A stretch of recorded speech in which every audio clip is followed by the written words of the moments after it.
Alright.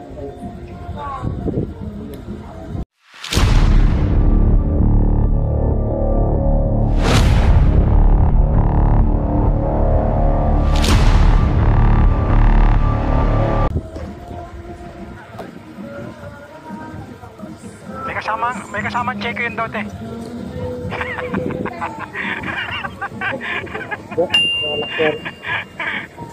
Nay, gusto po kami. Mas mo na kami, te, nay. Yeah, kagaya kami ngayon. Gusto kami ng biras, mga boss, no?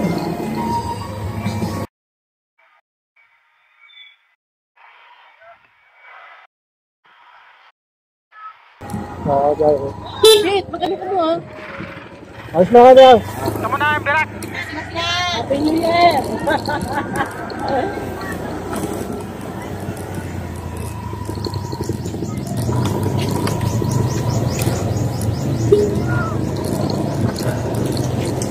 Kami.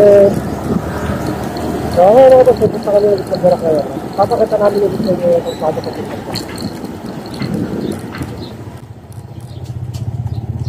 Lagay mo na.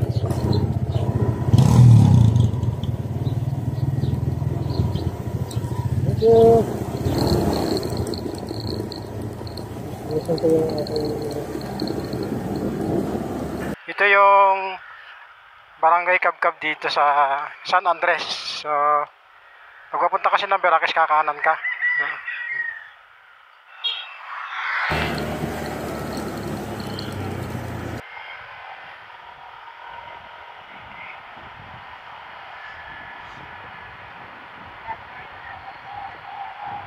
Ah.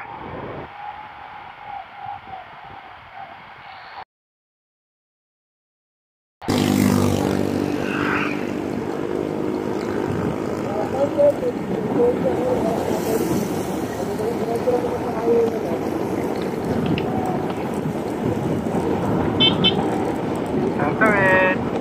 Mambo na. Naririnig mo yung boss ko?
Yung mga highway dito sa barangay na to hanggang memoryado na ni Jack.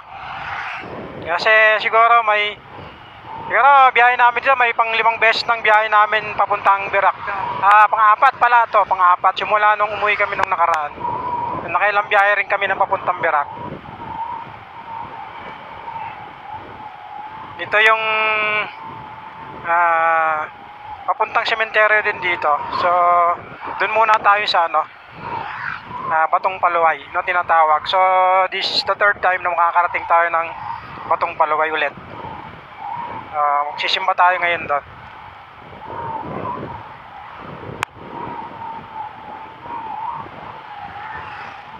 So, dati kasi video lang ng cellphone na hindi natin makunan ng buo, no? Ngayon makukunan natin ng buo yung travel natin papuntang Birac. Ipapakita ko sa inyo yung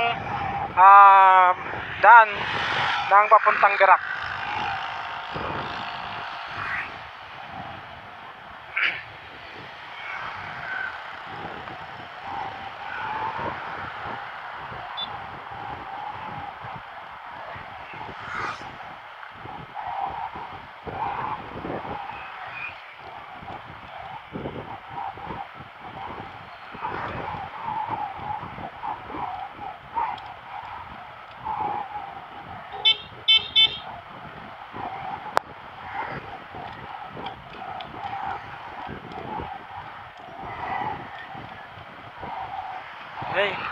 May gasoline station pala dito.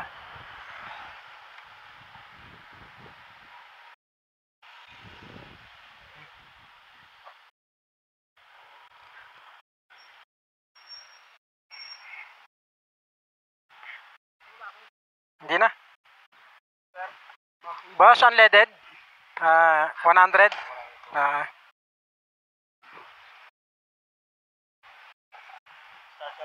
Okay. Bago lang to, no? Dito. Hindi po, sir. Kasi dati yung punta ko rito, wala pa to eh. February ni sir nagbukas, sir.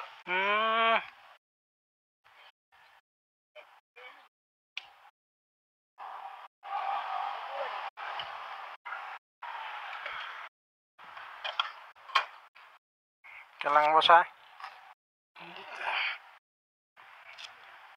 100. Dito may barya ako.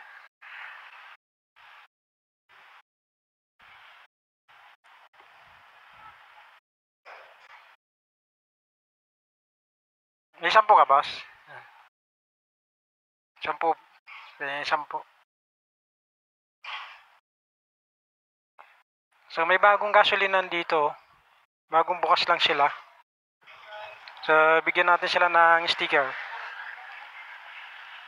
Makikita nila.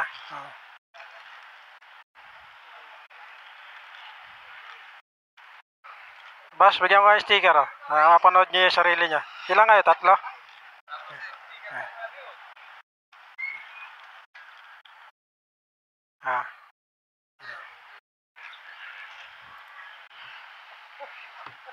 Shoutout sa mga sa pa. Thank you, sir.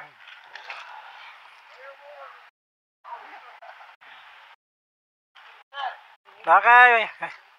Shoutout na lang, shoutout.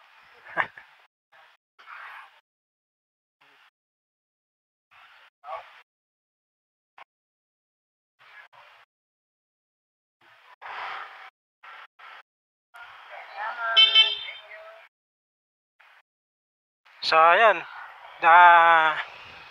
Dito mga boss, malapit na rito yung ating pupuntahan sa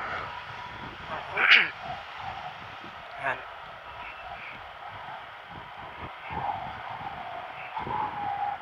Alright. Ayan. Magkakalat tayo ng sticker natin dito. Kasi dati nang nakaraan, wala tayong sticker, hindi pa tayo monetize tong time na yun. Ngayon, magpapabigay tayo ng sticker dito.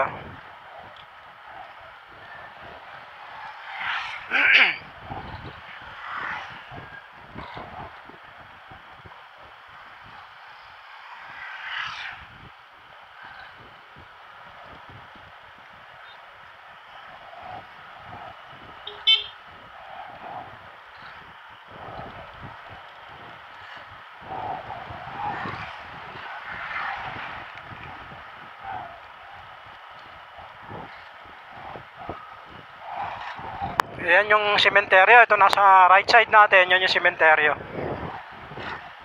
Ayan. Ayan. Himlayan. San Lorenzo.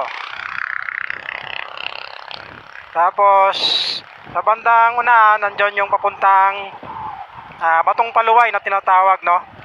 So sa mga hindi pa nakakaalam sa atin, no, ito makikita nyo sa ating video yung pamosong rito, simbahan. Ito yung naghihimala na simbahan. Ayan. So anong barangay na sakop nito? San Andres na to. Batong Paluway. Ayan. Ayan mga boss, makikita nyo yung isa Batong Paluway. So nasa unahan, kaya may mga ganyan yan. Nandun sa unahan yung simbahan, no? Yung simbahan kasi na yun, kaya yung tinatawag na milagroso, kasi yon maliit pa lang, napulot ng isang mangingisda rito. Tapos lumalaki yun ng lumalaki. Magbubukid ba? Kala ko mangingisda. So ayun, magbubukid pala yung nakakita. Tapos napansin nila na yung maliit na bato na merong nakaukit na Mama Mary. So, yun yung nag-umpisa doon yun, lumalaki yung anong yon, yung Milagrosong Santo. Yan. Kaya tinawag siyang batong paluway kasi nasa bato siya, bato na lumaki.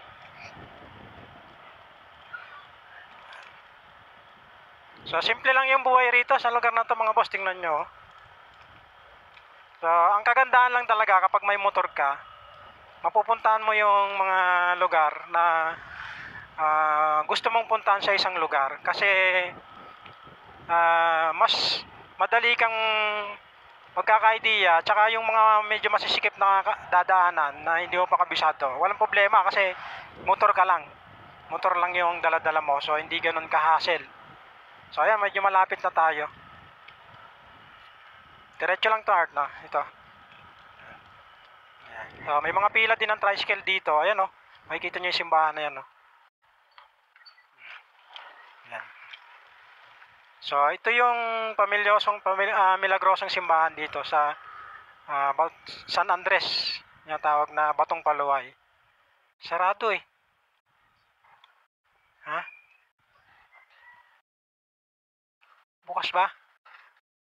Ayo, bukas. Sige nga, tingnan mo.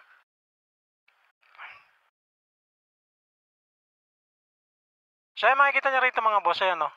Batong Paluway. So, this is the third time ko makakarating dito. Makukuha ng kulit ng buo, no? Ayan. So, pwede tayo mag-park siguro dito. Ha? Pwede siguro mag-park dito. Ma-park ako rito.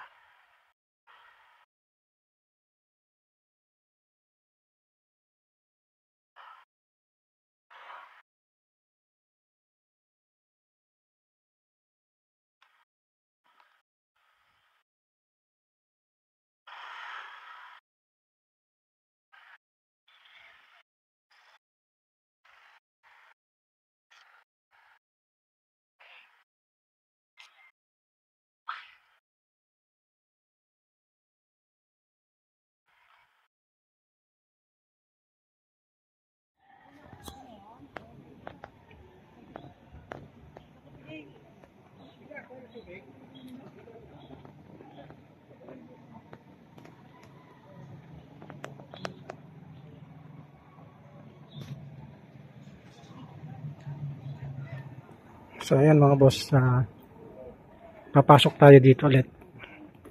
So yun yung dito mapapansin nyo mga boss, ayan. So simple lang naman yung simbahan na to, kung makikita nyo. Ayan. Ayan o. So simple lang yung simbahan. Tapos ito, kung magsisinda ka ng kandila rito.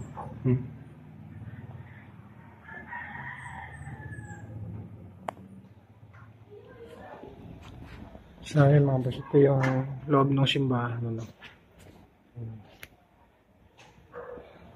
So ganito naman pag sa probinsya, common naman yung makikita mo talaga sa simbahan. So kung mapapansin nyo, yun yung altar na yun, yun yung sinasabi lang may bato. Bato na lumalaki, na merong Milagrosong Santo. So ayan, yun yung pinaka-altar nila.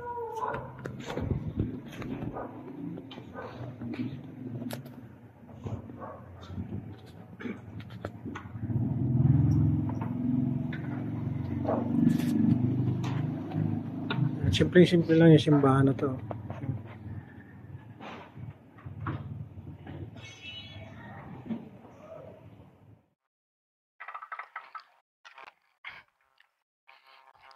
Ayun. So ayan mga boss, tapos na natin bisitahin yung Milagrosong simbahan, no. Susunod natin is pupunta na tayo ng Berak. So ipapakita ko sa inyo yung highway nila papuntang Berak, no.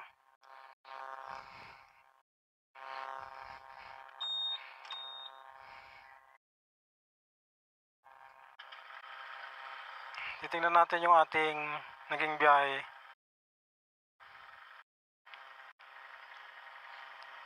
516 kilometer. So 516 kilometer from North Caloocan. Ayan.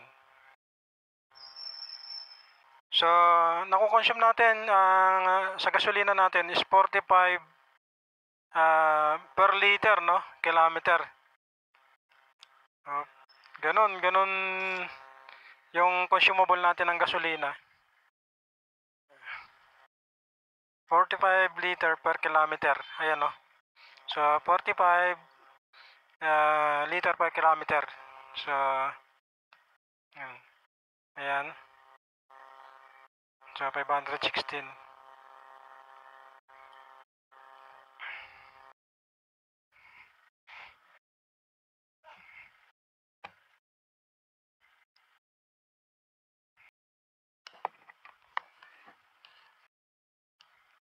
Sa'yo na. Thank you, Lord. Natin po kami. Ayan, mga boss, no? Natutuloy na kami. Punta naman tayo ngayon ng Birak.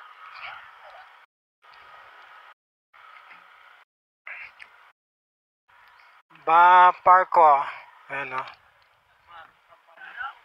Baparco. Ayan. Shoutout kala, sir. Shoutout. Shoutout po.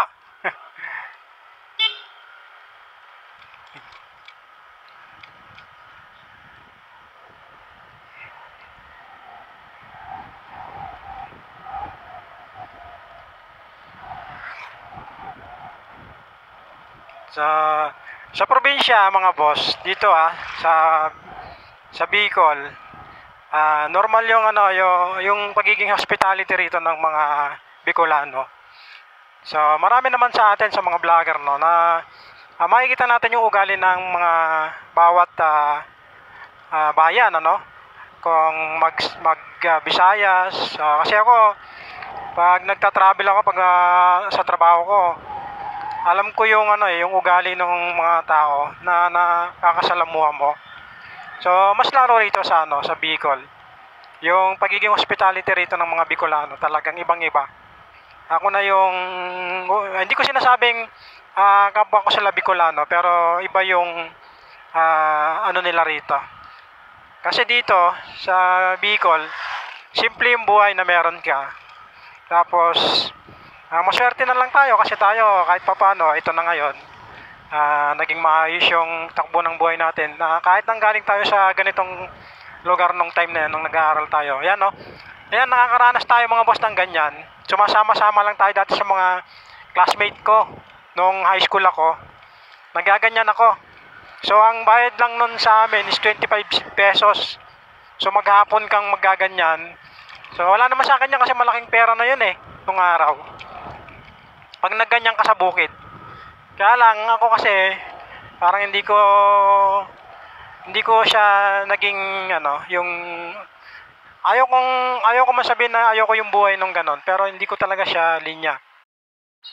Kaya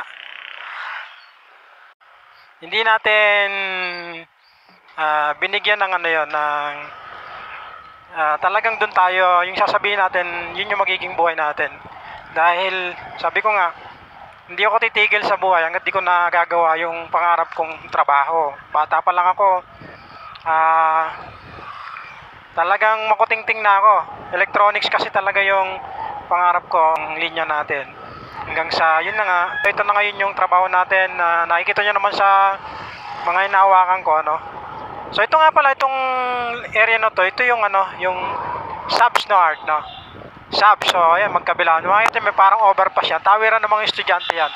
Ayan, ayan yung kanilang entrance, subs.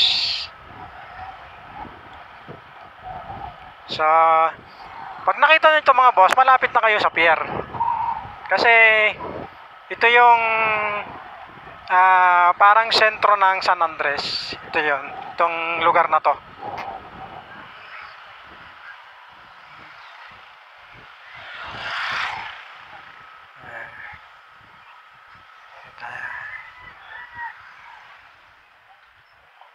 Tayo.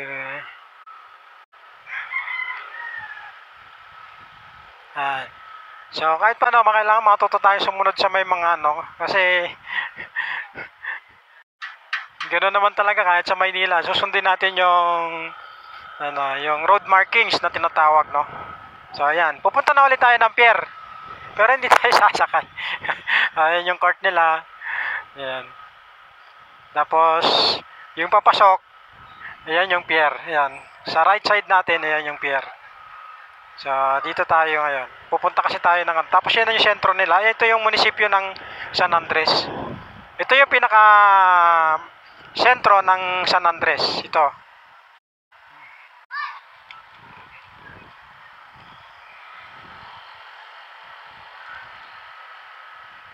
So, titigil muna ako. Hindi ko malaman yung aking cellphone eh.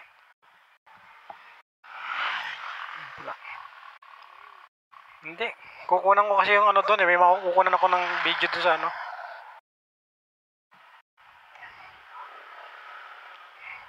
So, ayan. Tumigil muna tayo sandali. Ayan no. Mayroon din ditong land bank. Pero mas marami doon sa sentro ng Verac. Doon tayo pupunta. Sa doon na tayo kakaliwa. Sa yan, pag ito yung pinaka-munisipyo ng San Andres mga boss yan. Aakyat kayo dyan. Yan yung munisipyo nila. Halimbawa, kukuha kayo ng mga ano nyo, barangay clearance, ha? Ayaw nga pala sa barangay, sorry. Ano pala to, yung mga police clearance, no? Permit, yung sa mga pag magtitinda kayo rito, mga ano, yan.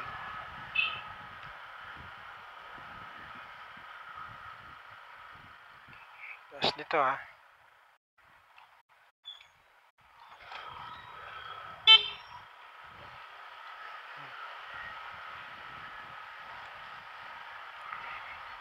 So, going to Verac na tayo mga boss. Yan Ayan. So, pag nandito na kayo sa kalsada na to, dire-diretso na to. Yung, kumbaga, merong, hindi ko yung sinasabing, ano, diretso kasi medyo liko-liko rin to eh. Pero diretso na to, wag na kayong liliko kakanan, kaliwa, wag na po. Kasi diretso na to. So, last time, nung wala pa yung gasolinahan doon, dito tayo nagpagas sa power zone. Dito.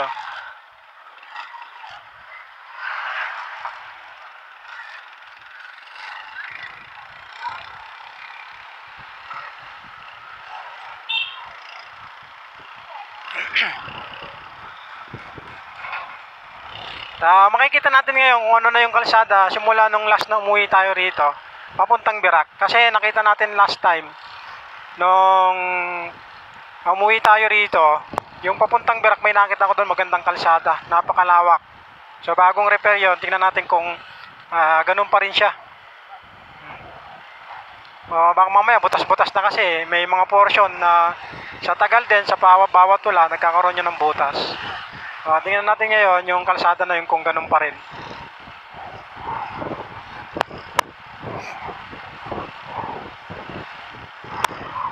Ito anong barangay ito?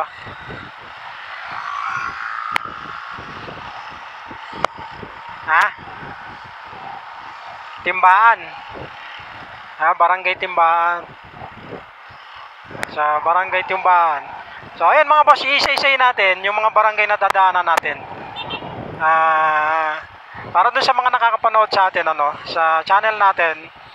At alam ko namang merong mga taga Catanduanes dito lalo kapag yung nakikita ko yung video ko na puro Catanduanes, mas maraming nanonood doon na Catanduanes. Ito yung hospital dito malapit sa munisipyo nila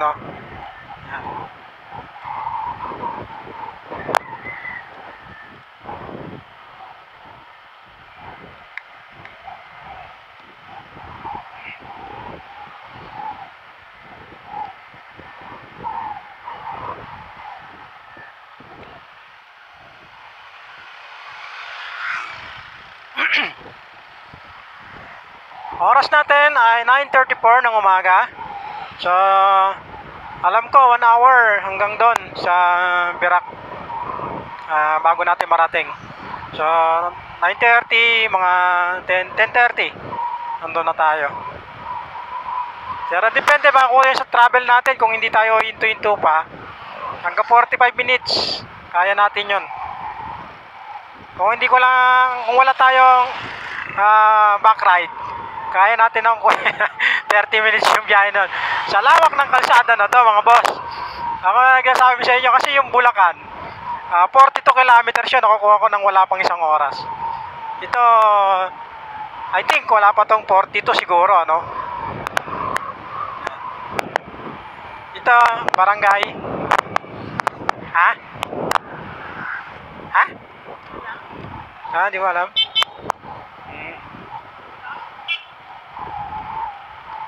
Yun lang mga boss, hindi natin alam yung barangay dito.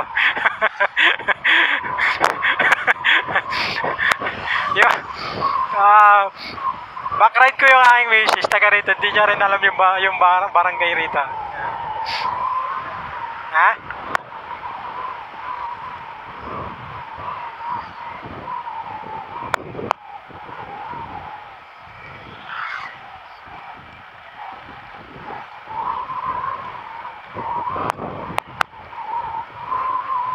So dito naman mga boss, no, matibay naman yung kalsada nila rito. Ito, last time na uwi natin, ganito pa rin. Kaya lang ngayon meron nagkaroon ng parang maliliit na yung parang sira. Pero passable naman, wala naman siyang magiging problema sa motor, sa mga kasi hindi naman, para lang siyang nagkaroon ng mga bitak.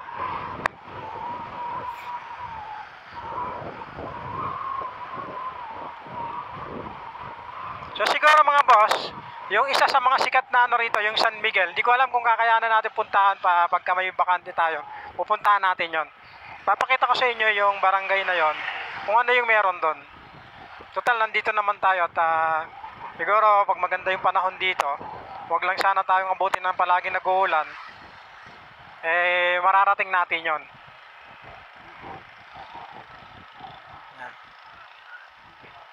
Purokdos. Anong barangay ba to?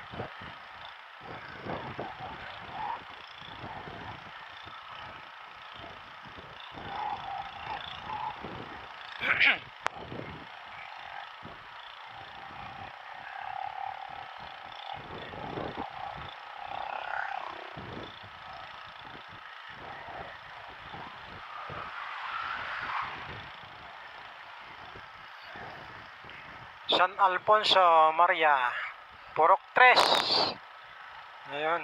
Yun lang yung nakikita natin mga boss, no? Dun sa bawat pagitan ng bawat barangay. Merong nakalagay na Purok 2, Purok 1, Purok 2, Purok 3. So, ha? Pansit? Na?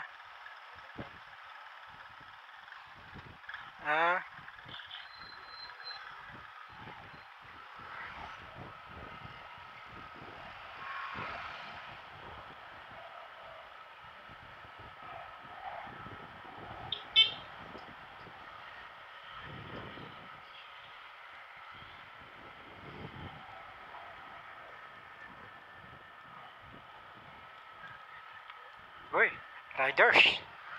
Bikers yun ah.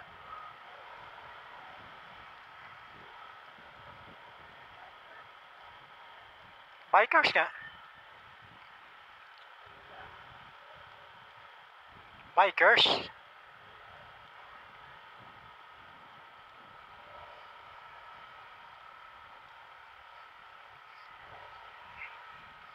So madadaan natin dito mga boss yung yung anong tawag nun?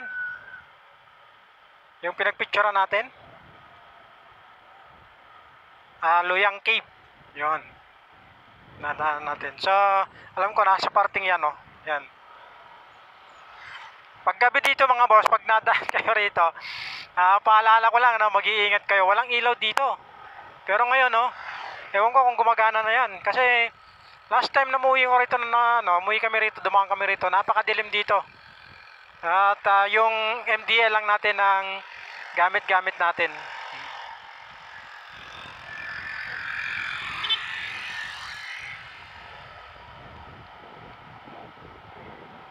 So, ayan.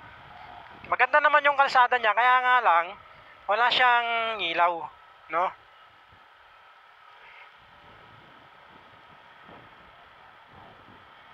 Tapos yung mga kurbada dito, tingnan nyo. Kailangan, ayan yung yung Luyang Cave. So pag uwi natin mamaya, subukan natin picturean ulit, magpipicture tayo dyan. Ayan. Ayan ito ang Luyang Cave. Ito yung isa sa mga pinapasyalan dito ng mga turista. Ayan meron mababa sila dyan.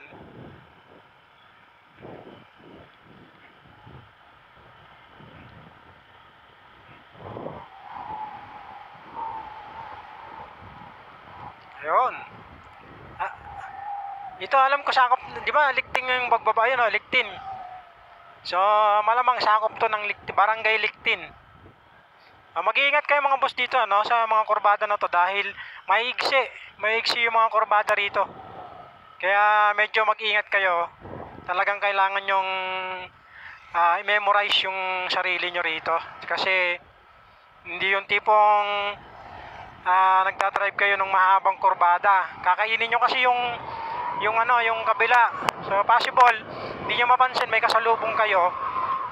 So dapat memorize ng katawan nyo yung hawak nyong sasakyan o yung motorsiklo nyo. Kasi huwag kayong mag-assume na kayo lang yung dumadaan sa kalsada.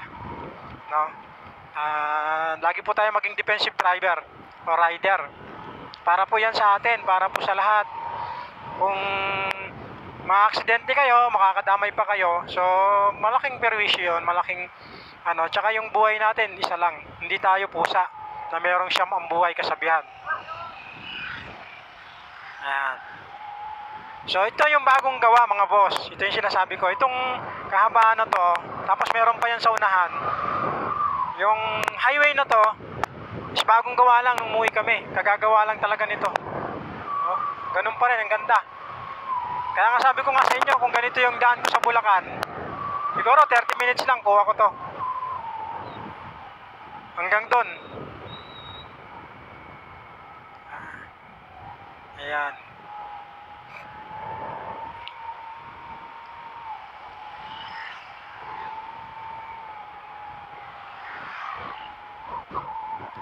So, medyo maliliit yung pag nandun ka sa may section ng Luyang Cave, maliliit yung section ng curve doon. So, dun po tayo mag-iingat, Tapos meron ditong isang parte na malaki naman yung curve, napakalawak naman ng kalsada. Ingatan nyo rin po yon dahil huwag kayong mag-iisip na kayang abutin nung hindi kayo mag-overshoot pag matuling kayo ron. Possible mag-overshoot kayo.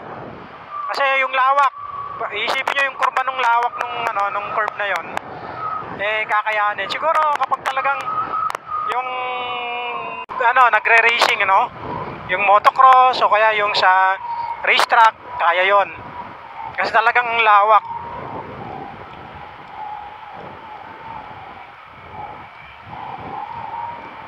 So ito yung kagustuhan ko rito sa probinsya, pag nandito ka.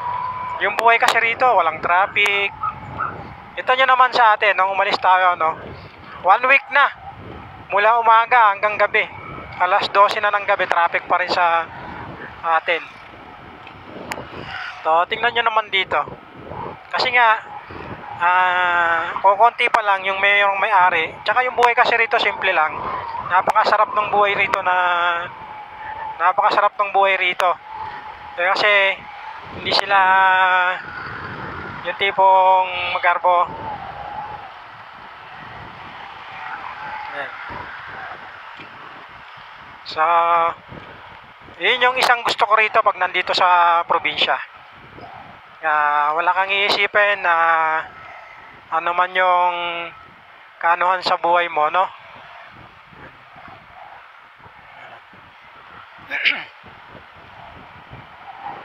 Kumbaga dito, maganda lang yung trabaho mo, may maayos kang pinagkakakitaan araw-araw, may bahay kang maayos. Yung buhay mo rito, okay na sa akin yun. So ito yung pangalawa na daan dito, yung highway na to. Kung mapapansin nyo mga boss, doon sa unahan, meron niyang curve na napakalawak. Ito yung sinasabi ko sa inyo. Pwede kayong mag-overshoot dito pagka inisip nyo, kasi 4 lane, 1, 2, 3, 4 lane yan. So, dalawa sa kabila, dalawa dito sa right side dun, sa atin, sa dinadaan natin. May curve yan doon, no? So, medyo malawak yung curve na yon. Pagka matulin kayo, kumuha kayo ng kurbada dito. Kukunin nyo yung kabila, so sobra kayo, mag-overshoot kayo dyan. Kasi, yan, tingnan nyo, malawak yung curve na yan, iikot yan, ayan, So, yun yung, yung mga possible na, minsan kasi kapag natuto ka magmotor, tapos, galit na galit ka sa throttle mo, hahabulin tayo ng baka na yan pagka nakataon, nakapula tayo. Ayun, bagong espalto na rin to, ang sarap daanan, what the, may pahingaan. Tingnan mo, boss, meron ka lang ganito ayos na yan, pag nandito ka sa probinsya, meron lang akong ganyan. May pagpastoran lang ako ng baka na kalabaw. Yung alaga akong hayop dito, ayos na.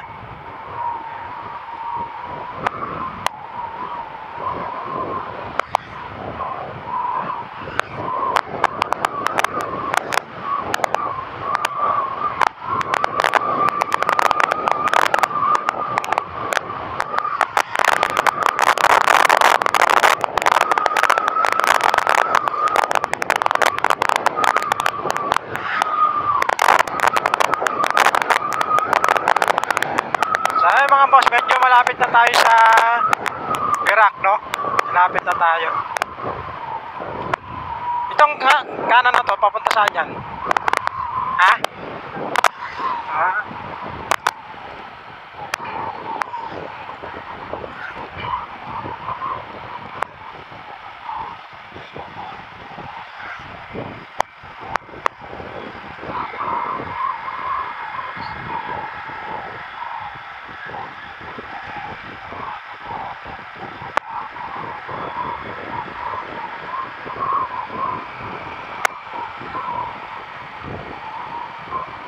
Dami Shopee.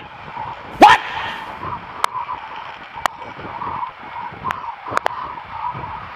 Puno.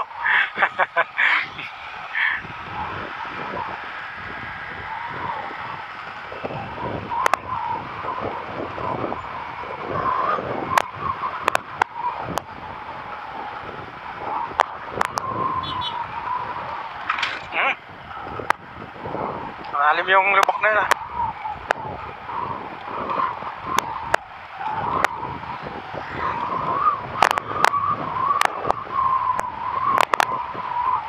Buti na lang, matigas yung gulong natin. Kung malambot yun, masisira yung mags ko.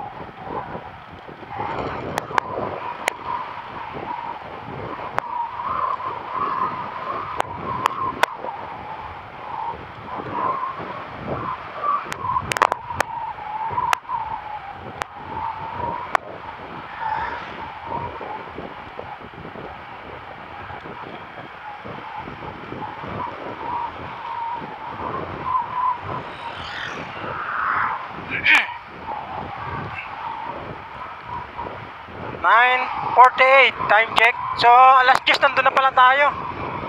So 30 minutes nga lang yung naging natin. Ito, Perak na to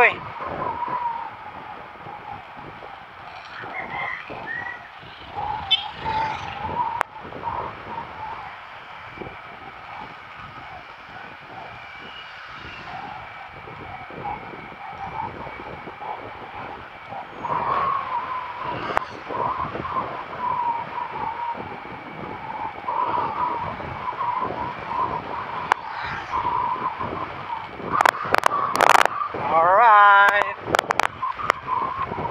Kunan natin ang buo yung papuntang Perak. Dito malakas ang signal dito. May RFI dito.